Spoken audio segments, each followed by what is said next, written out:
Comme vous le savez, une audition a eu lieu au Congrès le 24 juillet 2023. Pendant cette audition, un certain George Knapp était présent dans le public.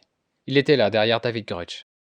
Qui est George Knapp? C'est tout simplement le journaliste qui a réalisé la première interview de Bob Lazar à la fin des années 1980, en 1989 pour être précis, et qui depuis est devenu l'un des visages emblématiques de l'ufologie aux États-Unis.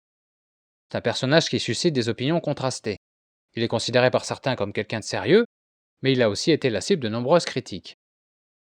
D'après des informations obtenues par Fox News, George Knapp a fourni une lettre au Congrès juste avant le début de l'audition du 24 juillet, laquelle lettre a été ajoutée au compte-rendu du Congrès. Fox News a aussi pu se procurer cette lettre et ils l'ont publiée sur leur site.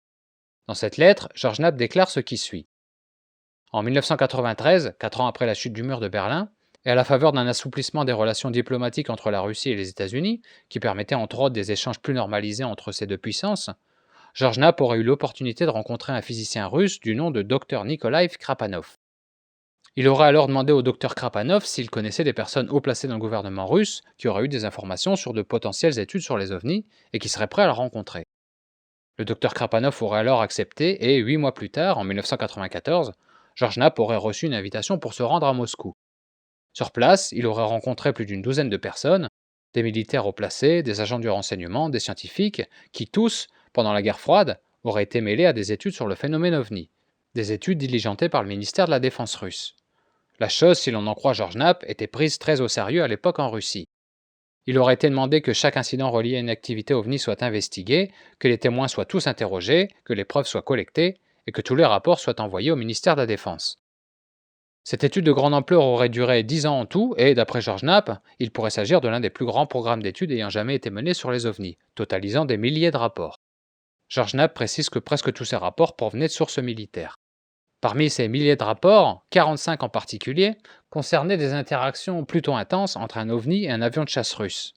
Plutôt intenses, puisqu'il aurait été question de poursuites, et même de tentatives par les avions de chasse russes de tirer directement sur les ovnis. Dans la plupart des cas, les ovnis, quand on leur tirait dessus, se seraient échappés à très grande vitesse. Mais, pour au moins 3 cas, les incidents se seraient soldés par le crash des avions et la mort d'au moins 2 pilotes. Après ces accidents, un ordre émanant du ministère de la Défense aurait commandé à tous les pilotes de ne surtout pas engager de manœuvres agressives envers les ovnis et de, je cite, les laisser tranquilles. D'après George Knapp, un officier de l'armée de l'air russe lui aurait dit que les ovnis semblaient avoir d'incroyables moyens de représailles quand ils étaient attaqués. Encore pire, un certain colonel Sokolov aurait partagé un autre incident avec George Knapp. Cette fois-ci, ça se serait passé sur une base de lancement de missiles nucléaires, appartenant à l'armée russe mais en territoire ukrainien à l'époque.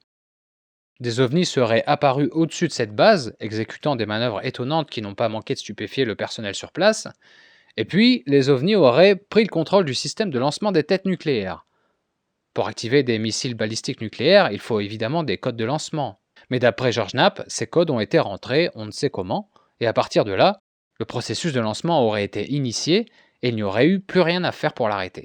George Knapp précise même qu'il s'agissait de missiles dont la trajectoire était programmée pour frapper le territoire américain, ce qui n'aurait pas manqué de déclencher une troisième guerre mondiale. Mais, juste avant le départ des missiles, les ovnis auraient disparu et tout le système serait soudainement tombé en panne. De retour aux États-Unis, George Knapp aurait partagé ses histoires avec Harry Reid, ancien sénateur du Nevada, et dont l'intérêt pour les ovnis est bien connu. Le sénateur Reid et d'autres personnalités haut placées, dont George Knapp ne précise malheureusement pas les noms, auraient été tellement marqués par ce récit que quelques années plus tard, ils auraient décidé de mettre sur pied une étude confidentielle sur les ovnis.